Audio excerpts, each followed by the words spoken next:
भैया अभी जाग जाओ, क्योंकि क्रिमिनल्स अभी जाग रहे हैं। जरा सी चूक और हो गया कांड। नजर हटी, वारदात घटी। डरना नहीं है, क्योंकि जो डर गया वो समझ गए ना, इसलिए सावधान रहो, सेफ रहोगे। हेलो, मैं हूं आपके साथ सृष्टि पांडे और क्राइम की हर कथा पर एलएसडी का पहरा शुरू हो चुका है। कहां हुआ धाए धाए, कहां दे दनादन और किस पर गिरी गुनाहों की गाज। पूरी तफसील, पूरी स्टोरी बताऊंगी मैं। यहां ना कुछ छिपेगा और ना ही कोई बचेगा, क्योंकि हर जुर्म का होगा पर्दाफाश।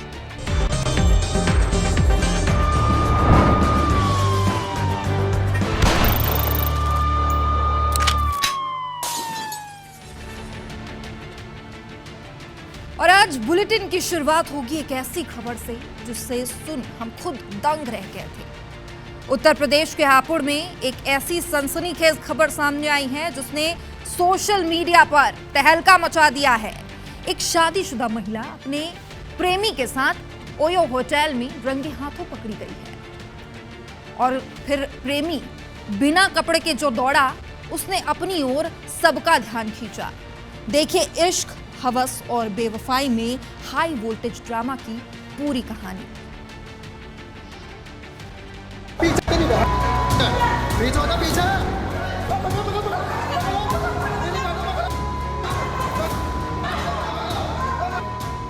ये घटना हापुड़ में सिंभावली थाना क्षेत्र के बक्सर गांव की है, जहां गुरुवार दोपहर एक ओयो होटल में उस वक्त हंगामा मच गया जब एक पति ने अपनी पत्नी को उसके प्रेमी के साथ आपत्तिजनक हालत में रंगे हाथ पकड़ लिया। पति को अपनी पत्नी के अवैध संबंधों का शक था और सूचना मिलते ही वो अपने परिजनों के साथ होटल पहुंच गया। जैसे ही कमरे का दरवाजा खुला, अंदर का नजारा देख सभी के होश उड़ गए।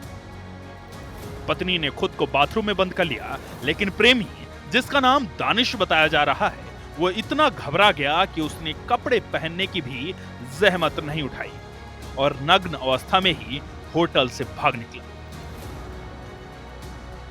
चश्मदीदों के मुताबिक दानिश करीब 200 मीटर तक हाईवे पर नग्न दौड़ता रहा और फिर पास के खेतों में जाकर छिप गया। इस पूरे मामले का वीडियो वहां मौजूद लोगों ने बना लिया, जो अब सोशल मीडिया पर जमकर वायरल हो रहा है। इधर देर रात महिला ने पुलिस में शिकायत दर्ज कराई, जिसमें उसने दानिश पर गंभीर आरोप लगाए। महिला का दावा है कि गढ़मुक्तेश्वर के काली मंदिर के पास रहने वाले दानिश ने उसे शादी का झांसा देकर होटल में बुलाया, कपड़े उतरवाए और अश्लील वीडियो बनाकर दुष्कर्म का प्रयास किया। पुलिस ने महिला की शिकायत पर दानिश के खिलाफ छेड़छाड़, धोखाधड़ी और आईटी एक्ट के तहत केस दर्ज कर लिया है। सीओ वरुण मिश्रा ने बताया कि दानिश की तलाश जारी है और होटल के खिलाफ भी बिना सत्यापन कमरा देने के लिए जांच शुरू कर दी गई है।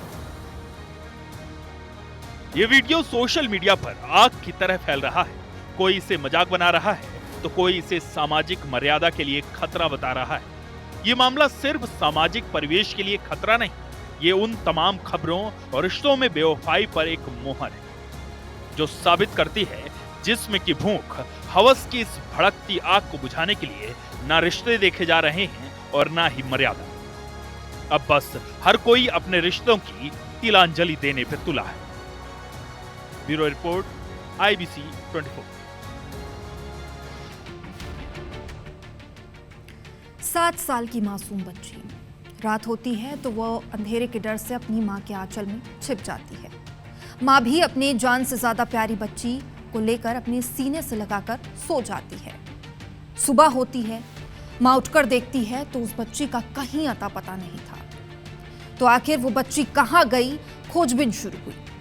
कुछ महीने बीते और कुछ महीने बाद बच्ची मिल गई, लेकिन जिंदा नहीं। आखिर क्या हुआ, पूरी कहानी क्या है, इस रिपोर्ट में देखिए।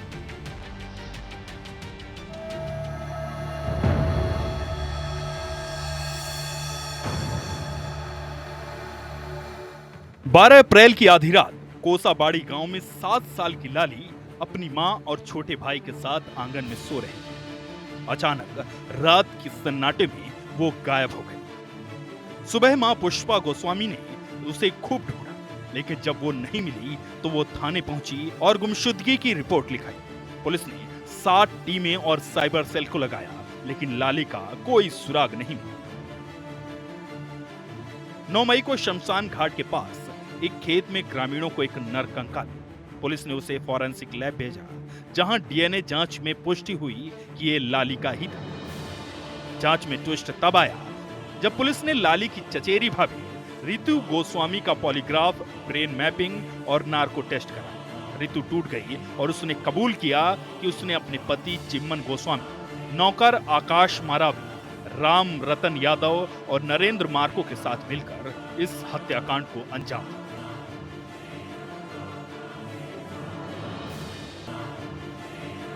पुलिस के मुताबिक ये सब जमीन में गड़ा धन निकालने के लिए तंत्र मंत्री की साधना के तहत किया गया। सिर्फ अंधविश्वास के चक्कर में एक मासूम की बलि दे दी गई। घटनाक्रम कुछ इस प्रकार से हुआ कि इस में जो बच्ची जिसका किडनैपिंग हुआ था, इसकी उसी रात को हत्या हो गई थी। बलि प्रथा के नाम पर इसका हत्या हुआ था, जिसका हमको कंकाल तंत्र 6 मई को प्राप्त हुआ था। पूरी प्रक्रिया और विवेचना करने के पश्चात इसमें 5 लोग इस घटनाक्रम में शामिल थे। रितु गोस्वामी जो उसकी भाभी है, चिम्मन गोस्वामी जो उसके भैया है, राम रतन जो कि चिम्मन का दोस्त है, और है नरेंद्र मार्को जो उसी गांव का पड़ोसी है, और आकाश जो कि चिम्मन गिरी गोस्वामी के यहाँ काम करता है। 5 आरोपी अब सलाखों के पीछे हैं, लेकिन तंत्र मंत्र के इस अंधविश्वास ने एक मासूम की जान ले ली। ये घटना हमें सोचने पर मजबूर करती है कि आखिर कब तक अंधविश्वास मासूमों की बलि लेता रहेगा। सौरभ दुबे, IBC 24, लोरमी। बड़ा भाई, एक परिवार की ढाल जो छोटे भाई को पिता की तरह संभालता है, मगर जबलपुर में संपत्ति के लालच ने भाई भाई के रिश्ते को खून से रख दिया। छोटे भाई ने बड़े भाई को बेरहमी से मार डाला और हत्या को हादसा बताकर उसकी मौत पर खूब आंसू बहाए।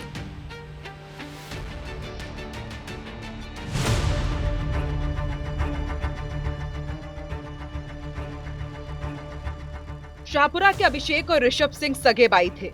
परिवार की जमीन जायदाद पर छोटे भाई ऋषभ की नीयत डोल गई।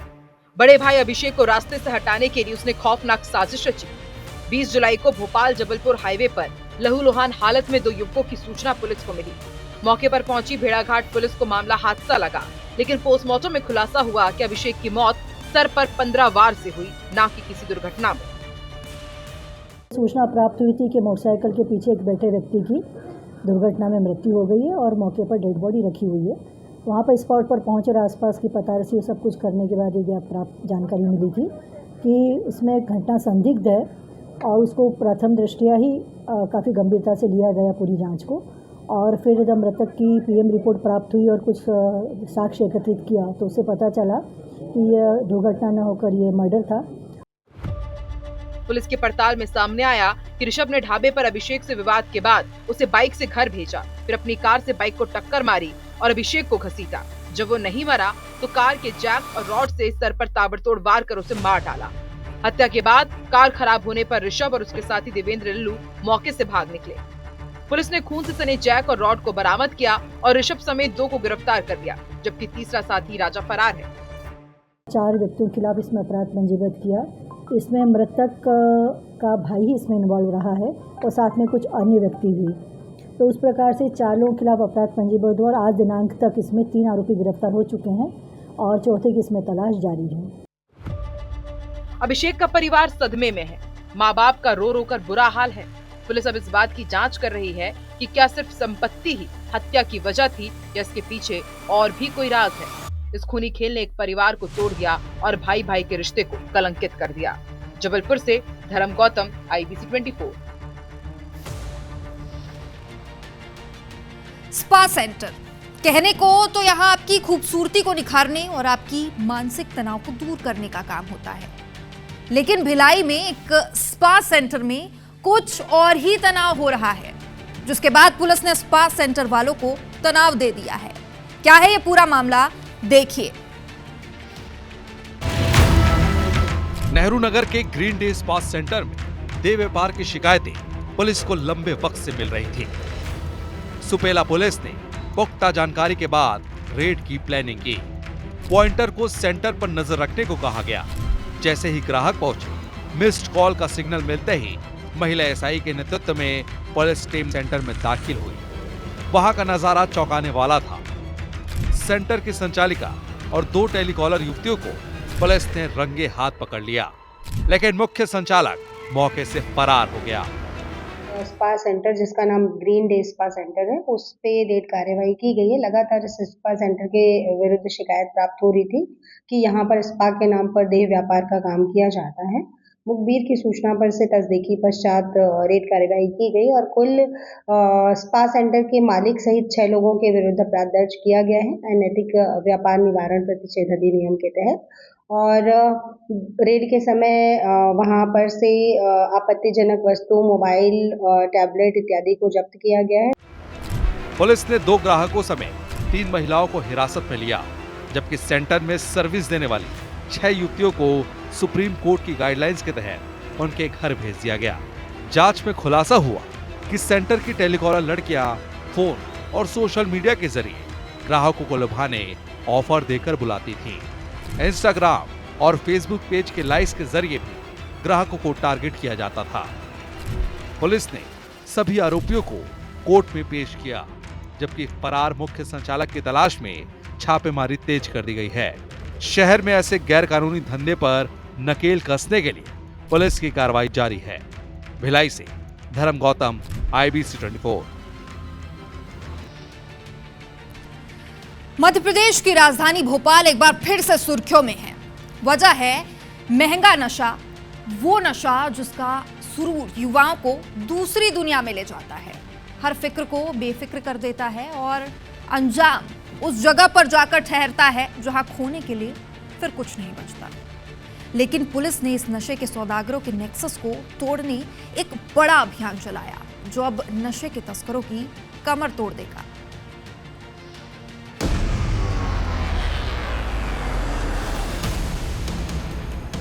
उड़ता पंजाब तो आपने देख लिया, लेकिन वो दिन दूर नहीं जब उड़ता मध्य प्रदेश भी आपको सिनेमा घरों में दिखेगी। क्योंकि जिस कदर मध्य प्रदेश नशे की दलदल में फंसता जा रहा है, नशे के सौदागर युवाओं को जिस तरह नशे के जाल में फंसा रहे हैं, आने वाले दिन बेहद भयावह होने वाले हैं। राजधानी भोपाल में क्राइम ब्रांच पुलिस ने मुखबिर की सूचना पर 2 युवकों को धर दबोचा और जब उनकी तलाशी ली गई तो उनके पास से बरामद हुई MD ड्रग्स ने पुलिस के होश फाख्ता कर दिए। उनके पास से मिले फोन और पूछताछ में जो कुछ निकल कर आया वो बेहद हैरान करने वाला था। ये आरोपी सिर्फ नशे की छोटी मोटी तस्करी नहीं करते थे, वो क्लब पार्टियों में MD पाउडर सप्लाई करते थे, लड़कियों को MD का नशा देकर उनका शोषण करते थे, युवाओं को जोड़कर उन्हें ड्रग्स की शुरुआत करते थे, उन्हें लत लगाते थे, ग्रामीण छोटे शहरों की लड़कियों को अपना शिकार बनाते थे, पार्टी में बुलाने के लिए लड़कियों को मुफ्त नशा देते थे, फिर उनके बाद लड़कियों की पार्टियों के आकर्षण में युवा भी फंसते थे।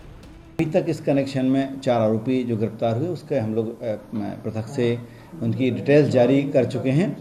2 आरोपी आज और गिरफ्तार किए गए हैं। चूँकि डायरेक्ट कनेक्शन ना होकर इसमें इसी पूछताछ और पड़ताल में इन तीनों आरोपियों का आइडेंटिफिकेशन हुआ है। इस तरह MD के मामले में 1 महीने के अंदर लगभग 7-8 आरोपी हम लोग गिरफ्तार कर चुके हैं और इन्हीं से पूछताछ में, इन्हीं से जो इंटेलिजेंस हम लोग लेते हैं, इन्हीं से संपर्कों से अन्य मादक पदार्थों की हम पड़ताल, पूछताछ और पताराशी करते रहेंगे। पकड़े गए सैफुद्दीन और आशु उर्फ शाहरुख से मिले इनपुट पर 22 जुलाई की रात पुलिस ने 74 बंगले के करीब से एक स्कॉर्पियो चालक और अन्य युवक को दबोचा। पकड़े गए युवक यासीन अहमद मछली और शाहवर मछली दोनों चाचा भतीजा निकले। गाड़ी की तलाशी में MD ड्रग्स तो मिली, लेकिन जो इन दोनों के मोबाइल फोन से मिला वो बेहद चौंकाने वाला था। चाचा भतीजे के मोबाइल ने इनके काले कारनामों का सारा चिट्ठा खोल दिया। फोन में युवतियों के आपत्तिजनक शारीरिक शोषण के वीडियो थे, बंधक बनाकर मारते हुए लोगों की वीडियो भी मिले, अपहरण कर बांधकर पीटने के वीडियो भी मिले। आरोपियों के फोन में हथियारों के साथ फोटो और वीडियो भी मिले। नशा देने के बाद युवतियों का ये शारीरिक शोषण करते थे।